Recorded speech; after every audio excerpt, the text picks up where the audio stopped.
criado por Deus, todo esse universo em que nós hoje aprendemos uma pequena parte, uma códia do que existe, o que é Deus para nós.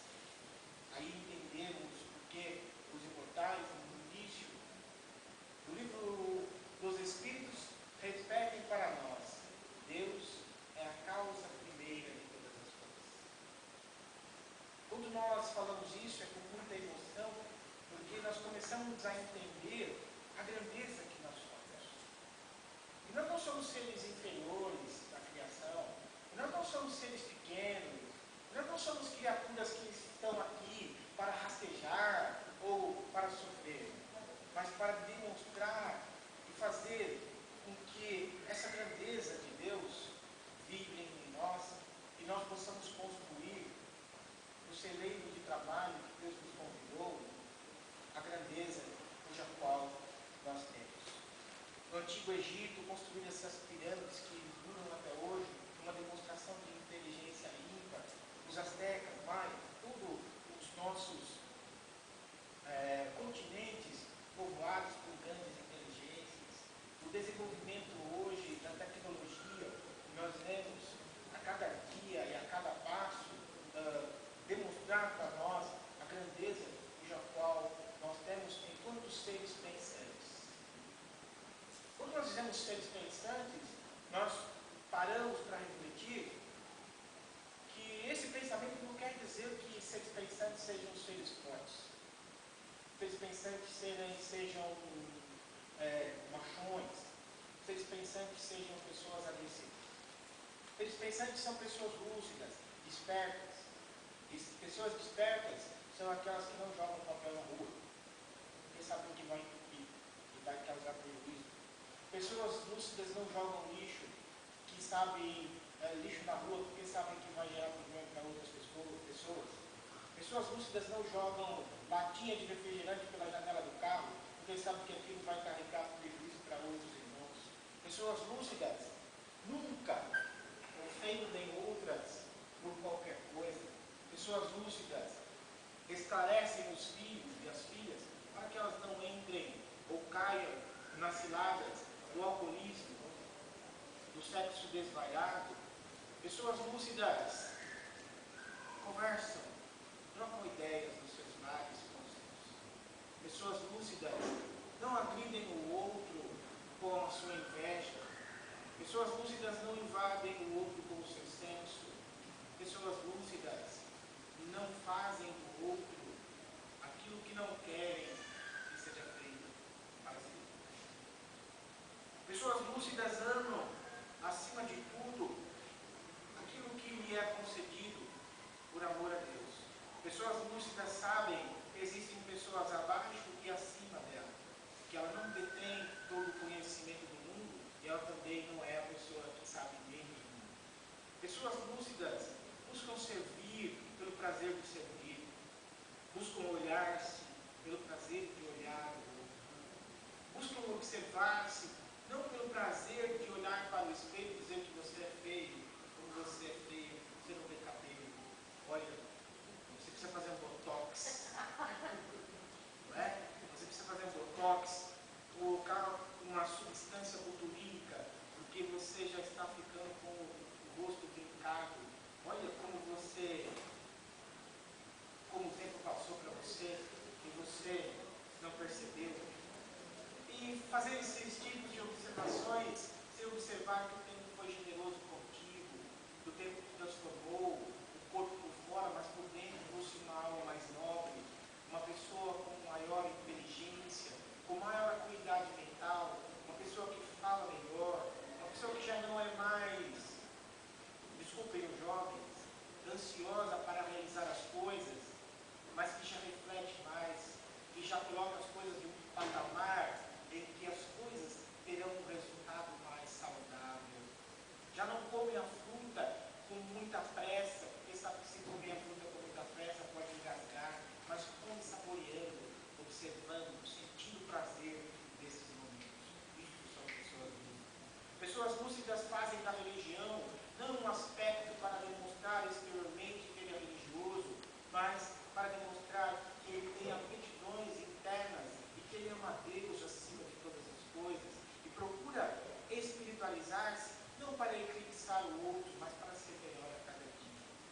pessoas lúcidas colocam as suas mãos, pelo menos uma vez por semana, no serviço voluntário, para servir o seu semelhante. Porque ele sabe que ao mesmo tempo que Deus lhe deu os talentos, para que ele desenvolvesse, ele precisa distribuir, trocar esses talentos com o outro.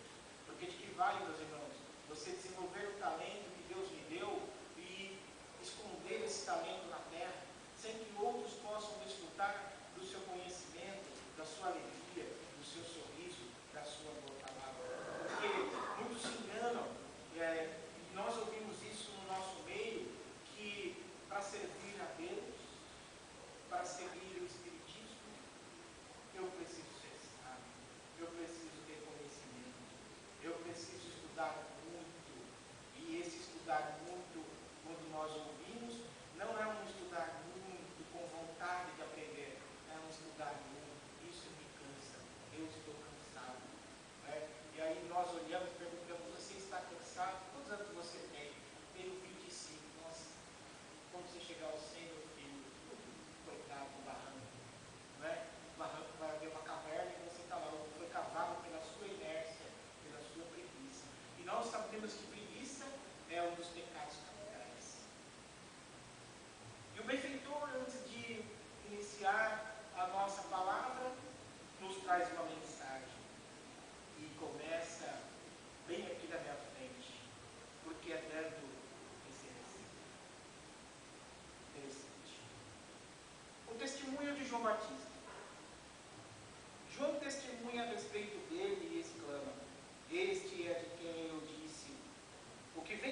daqui de São Paulo e irmos até lá, fazermos uma palestra para aquelas nossas irmãs, entregarmos alguma coisa para as crianças, formarmos um grupo de evangelização infantil, 1 ou 2 vezes por mês, né? E gerar com esse movimento uma qualidade de vida melhor para aqueles que talvez não tenham a possibilidade de ter um conhecimento maior. Não digo isso como crítica a ninguém, mas uma sugestão para que nós possamos refletir, porque ainda hoje eu via alguns companheiros reclamarem que o nosso país está muito violento, que as coisas estão ruins, mas a questão que nos vem é o que nós estamos fazendo para mudar. E em seguida a fala vem, o governo não faz nada, o governo é uma instituição criada para que nós tenhamos por parte desses nossos irmãos, que são os nossos representantes, uma organização. Mas o trabalho tem que ser feito por nós. O trabalho tem que ser feito por nós que somos um corpo de um povo que deve honrar e honrar-se nesse sentido. Um governo não instituído ele não pode fazer tudo e não tem como. Né? Por isso que nós dividimos, muitas vezes nós vamos ouvir, dividido o nosso país, a nossa economia em setores. O primeiro setor seria as empresas privadas, segundo setor do governo, terceiro setor a assistência social, que tem as ONGs, né? Que hoje já se desenvolvem, mas eu ouvi falar de um quarto setor. Quando eu ouvi falar desse quarto setor, eu fiquei preocupadíssimo. E falaram desse quarto setor por gente inteligente. E eu fiquei assim, meu Deus, será que eu estou desatualizado? E aí, a pergunta não quis calar, eu perguntei, qual é o quarto setor? Você não sabe, meu querido? PCC. Como? PCC. Quarto setor.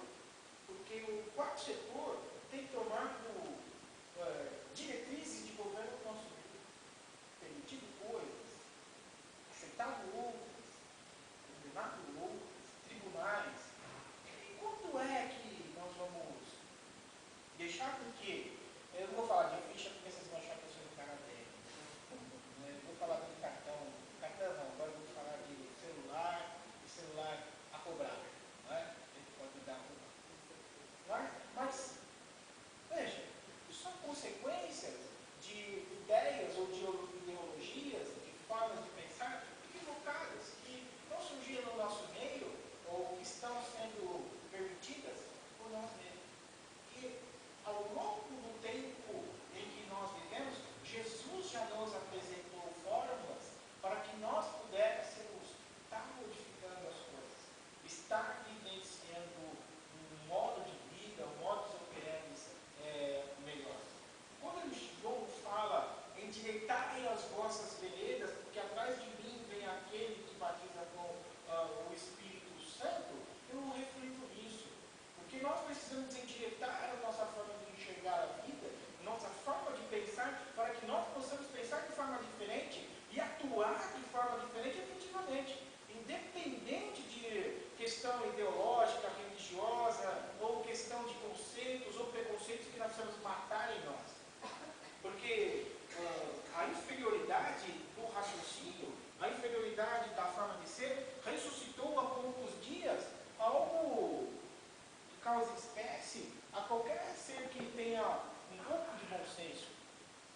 Que são as questões preconceituosas em relação à classe, em relação à cor, em relação a processos em que as pessoas vivem, sexualidade e etc.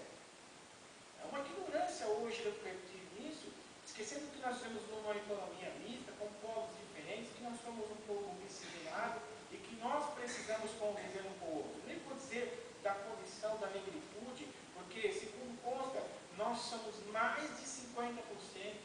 E ainda fui fazer uma pesquisa, você vai olhar, dentro dessa pesquisa, aquele que não tem a cor tem o sangue, porque dizem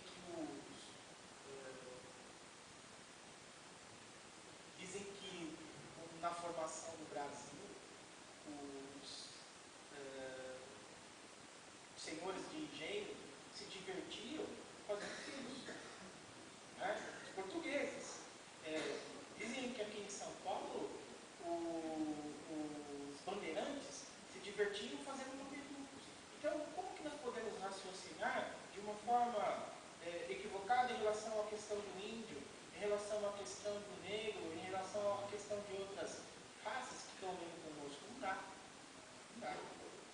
são ideias de pretextos, como diria o Evangelho, de pretextos filósofos que querem nos iludir para que nós criemos sempre processos de diminuição do outro e não de permissão de crescimento. E dentro de uma reflexão mais madura ainda, quanto mais nós criamos coisas, maior a nossa população, quanto maior a nossa população, mais necessidade nós temos. É uma questão interessante, palpitante, para quem gosta das questões das reflexões profundas. E Jesus vem, quando isso a gente fazendo uma comparação, Jesus vem, o Evangelho vem, a doutrina vem, nos mostrando que o caminho da fraternidade,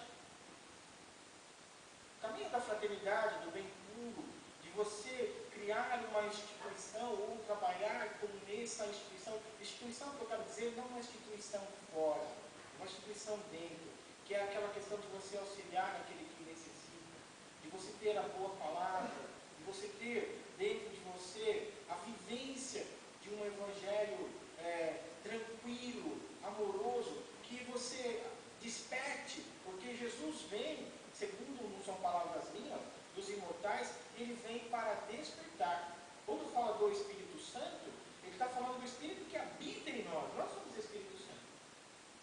Ele não está falando de um ser imaterial, ele está falando de nós, porque nós somos essência pura de Deus. Então nós somos Espírito Santo também.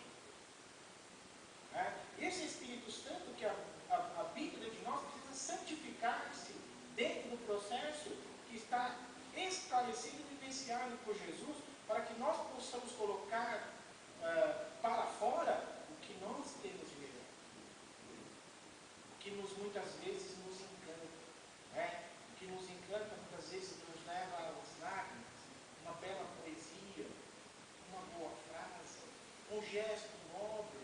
E hoje nós vemos na internet, quando filmam às vezes as crianças na sua ingenuidade, uma abraçada a outra.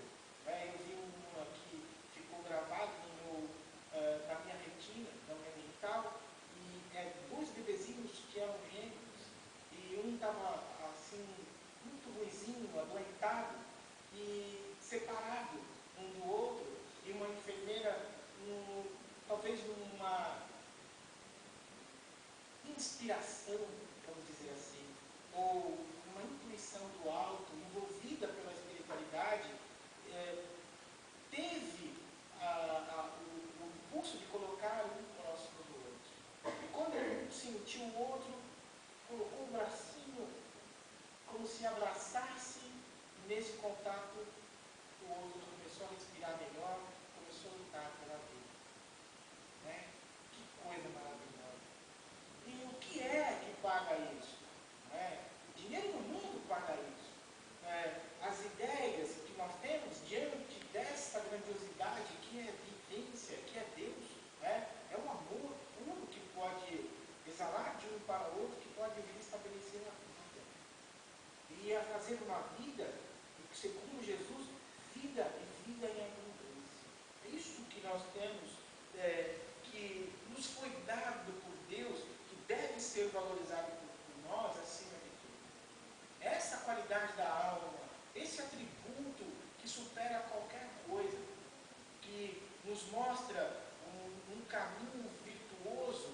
Esse virtuoso eu quero colocar entre aspas, porque a palavra virtude ainda é pouco definida por nós, mas que nos mostra a grandiosidade do ser que habita em nós.